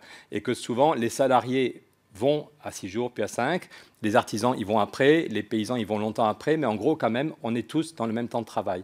Et donc, secteur privé et secteur public, à nos yeux, devraient bénéficier de la même évolution du contrat social. Après ça, les problèmes de formation, on sait très bien qu'à l'hôpital, une des raisons pour lesquelles ça s'est mal passé les 35 heures, c'est qu'on n'avait pas ouvert les écoles d'infirmières. Alors c'est tout à fait possible. Les hôpitaux sont ouverts 7 jours sur 7 et 365 jours par an, et aucun salarié, aucun médecin, aucun aide-soignant, aucune infirmière n'est là tout le temps. Donc s'il y a bien un métier où on a l'habitude de s'organiser, de se répartir, donc il n'y avait aucun problème d'organisation à l'hôpital. C'est juste que le ministère des Finances, Martine Aubry et Lionel Jospin avaient dit oui, on va faire les 35 heures à l'hôpital, mais en fait, derrière, ils avaient dit on n'ouvre pas les écoles d'infirmières, ce qui a foutu un bazar monstrueux et qui a plombé l'idée des 35 heures à l'hôpital. Mais à nos yeux, l'ensemble des salariés et l'ensemble des actifs de ce pays, on pourrait reparler des paysans, des artisans, des chauffeurs de taxi, mais doit, en quelques années, ça ne se fait pas au sifflet, mais doit aller vers la semaine de 4 jours d'une façon souple. Et après ça, est-ce que c'est l'occasion de faire des gains de productivité dans le secteur public? Oui, comme dans le secteur privé. Si vous interrogez les gens de Chava Minova, ils vont vous dire qu'il y a des secteurs qui sont passés à la semaine de 4 jours sans créer aucun emploi. Parce qu'ils ont réfléchi pendant 6 mois en disant mais finalement, si on s'organise mieux, il y a des trucs qu'on fait qu'on n'a plus besoin avec un nouveau logiciel. Et du coup, les créations d'emplois n'ont pas été de 15% partout. Il y a des secteurs chez Maminova où ils ont créé 0 emploi, et puis il y a des secteurs où ils ont créé 20% d'emplois. Mais ça s'est fait voilà, en disant, et tant mieux si on ne crée pas trop d'emplois ici, parce qu'on pourra en embaucher plus là, ce qui est bon pour l'avenir de l'entreprise, et avec l'accord d'intéressement, on pourra remonter les salaires plus vite.